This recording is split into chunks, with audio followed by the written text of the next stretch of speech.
Ayo, ayo, ayo, ayo. Bunuh, bunuh, bunuh, bunuh. Pukul dulu, pukul dulu, pukul dulu. Dalam diri nih, ada yang goda. Pukul, pukul. Nah, lawan dari takwa itu nafsu namanya, nafsu. Nafsu ini disebutkan juga sama 115 kali dalam Al-Quran. Tuh. Takwa mendorong pada kebaikan, nafsu mendorong pada keburukan. Celakanya, teman-teman sekalian, lihat baik-baik. Celakanya nafsu inilah kemudian yang dimanfaatkan oleh satu makhluk untuk mendorong melakukan perbuatan dosa besar. Awas, nafsu punya kecenderungan berbuat buruk. Dari mana taunya? Quran surah 12 ayat 53. Wa ma ubarni'u nafsi, paling kiri sebelah atas. Innan nafsa la'ammaratun bisu. Awas, innan nafsa la'ammaratun bisu. Aku nggak bisa menganggap diriku suci karena punya nafsu, sedangkan nafsu mendorong pada keburukan. Nafsu mendorong pada keburukan. Nafsu mendorong pada keburukan. Itu perbuatannya sudah jadi. Kalau terdorong untuk berbuat itu disebut dengan sayyi. Jamaknya disebut dengan sayyiat. Apa sumber keburukan? Nafsu. Lawannya apa? Takwa. Nah sekarang, jika ada seseorang kemudian disebutkan di Quran, surah kelima ayat 30, pelaku pembunuhan pertama di muka bumi, apa yang menyebabkan dia kemudian terdorong untuk membunuh saudaranya? Ternyata salah satunya ketidakmampuan dia mengendalikan nafsu. Fatawwa'at lahu nafsuhu qatla akhi. Maka dorongan nafsunya diikuti, dengan mengikuti dorongan nafsu dia bunuh saudaranya. Jikalau ada pembunuhan terjadi, penyebab pertamanya adalah dia mengikuti nafsu dalam dirinya. Nafsu. Pertanyaan saya, siapa yang menggerakkan nafsu itu untuk mendorong supaya melakukan tindakan pembunuhan? Quran surah keempat An-Nisa ayat 118 sampai dengan 119. Teman-teman, fokus ini. Masih ingat dalam diri kita ada yang baik disebut apa? Takwa. Baik. Lawannya apa? Nafsu. Nama lain dari nafsu fujur. Jadi kalau nafsu dorongan pada perbuatannya, rambatannya disebut dengan fujur. Misal begini nih, misal contoh. Ini ada dorongan keburukan nih. Ayo, ayo, ayo, ayo. Bunuh, bunuh, bunuh, bunuh. Pukul dulu, pukul dulu, pukul dulu. Dalam diri nih, ada yang goda. Pukul, pukul. Tiba-tiba dorongan ini merambat ke tangan untuk mukul. Maka rambatan keburukan disebut dengan fujur namanya. Kalau yang baik-baik disebut dengan fajar namanya. Fajar atau infajar, pancaran kebaikan yang bermanfaat. Quran surah kedua Al-Baqarah ayat 60, paling kanan sebelah atas. Wa idhistasqa Musa liqaumihi faqul nadrib bi'asakal hajar fanfajarat minhu 12 'aina. Ketika umatnya Musa minta kepada Musa, ya Musa mintakan kepada Rabbu saya pengen air. Kami ada 12 suku, minta air. Maka difirmankan oleh Allah, Musa pukulkan tongkatmu yang kayu ke batu itu. Asa tongkat kayu, batu, batu. Kayu sama batu kuat mana? Batu. Cuma karena tongkatnya Musa mukjizat dipukul ke batu, pecah batu. Antum bukan nabi, tongkat antum bukan mukjizat. Tongkat Musa dipukulkan ke batu, kayu mukul batu, keluar 12 mata air. Fanfajarat minhu 12 'aina. Tongkat antum terbuat dari emas, pukulkan ke batu, terluar 12 air mata. Naik tuh. Tapi kalimatnya mata air keluar itu infajar. Infajar. Kenapa disebut infajar? Karena terpancar sumber-sumber kebaikan. Dari situ bisa minum. Itu ada manfaat. Jadi energi bisa ibadah. Nah sama. Kenapa salat pertama disebut salat fajar? Karena ketika Anda mendengar Allahu Akbar, terpancar dari dalam diri Anda untuk merespon ibadah dengan mendengar suara adzan itu. Maka bergerak ke tangan, bergerak ke mata, bangun. Bergerak ke tangan, dorong. Bergerak ke kaki, cepat berdiri. Itu pancaran kebaikan disebut dengan fajar. Paham? Kalau dorongannya buruk disebut dengan fujur. Fujurun. Dari sini ngedorong ke tangan, pukul, pukul, pukul, pukul. Tahan, tahan, tahan, tahan.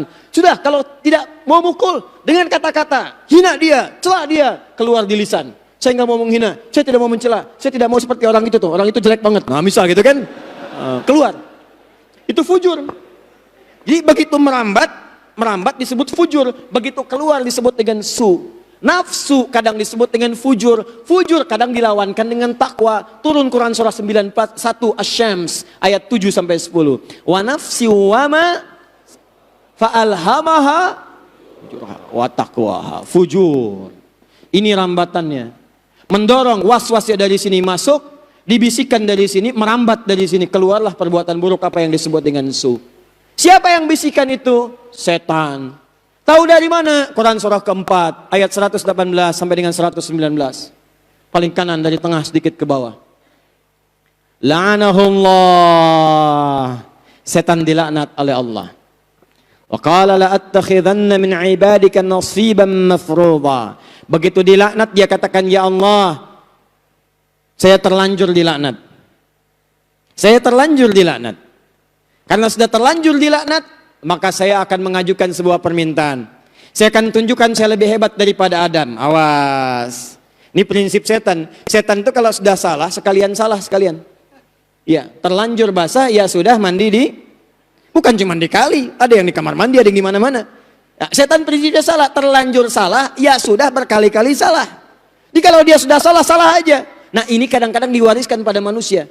Kalau Anda pernah salah dan merasa, udahlah, sudah divonis salah. Udahlah, orang tua sudah menganggap saya nggak bagus. Udahlah, di kantor saya sudah dicap nggak bagus.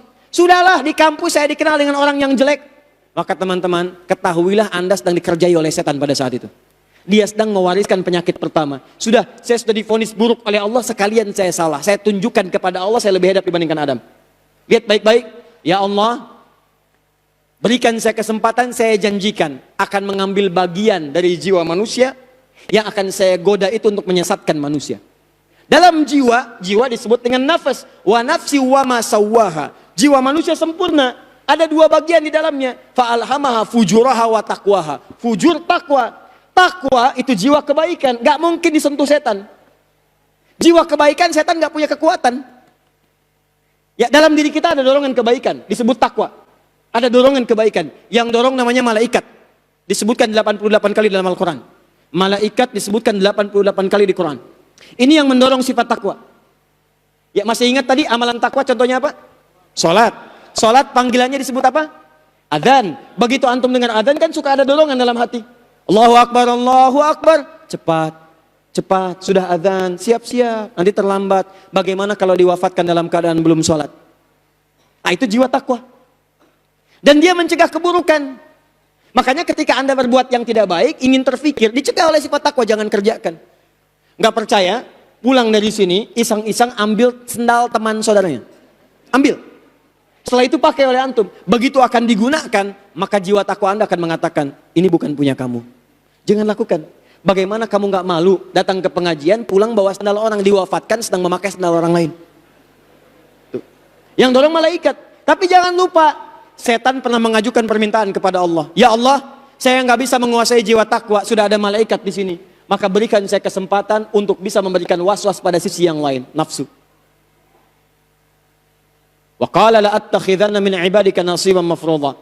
Berikan bagian saya untuk saya kuasai jiwa manusia. Masuklah dia lewat nafsu. Ayat 119 ya dia katakan langsung. Wala udhillannahum. Saya akan sesatkan mereka dari sini. Berikan waswas. Begitu Anda keluar, mau pakai sendal orang, tiba-tiba takwa Anda mengatakan, jangan pakai, jangan pakai. Kata nafsu, memang jangan pakai, jangan pakai yang ini, yang itu aja yang lebih bagus. Nafsu. Tuh. Sama.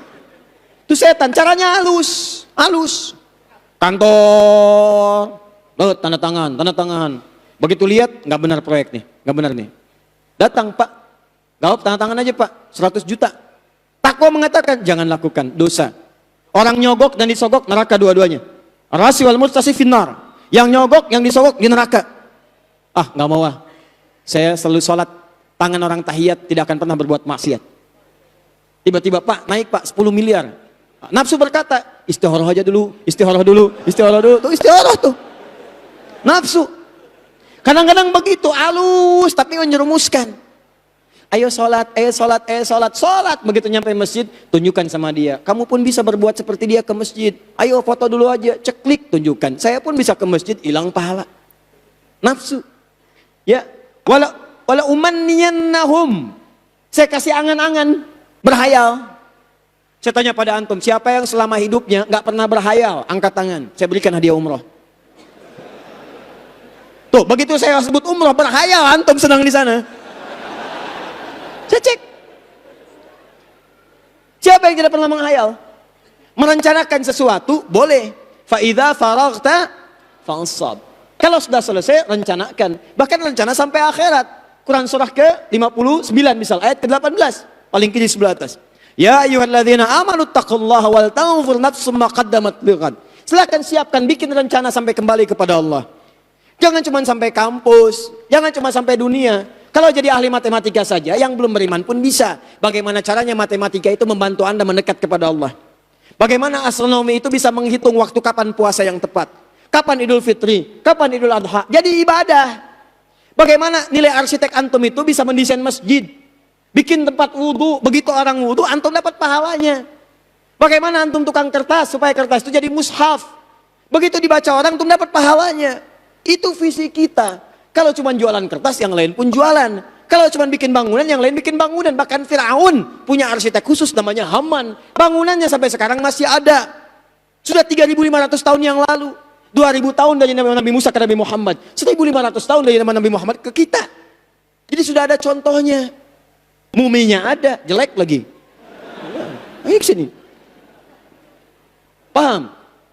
Ini nafsu. Siapa yang bisikan nafsu? Yang memberikan khayalan? Setan.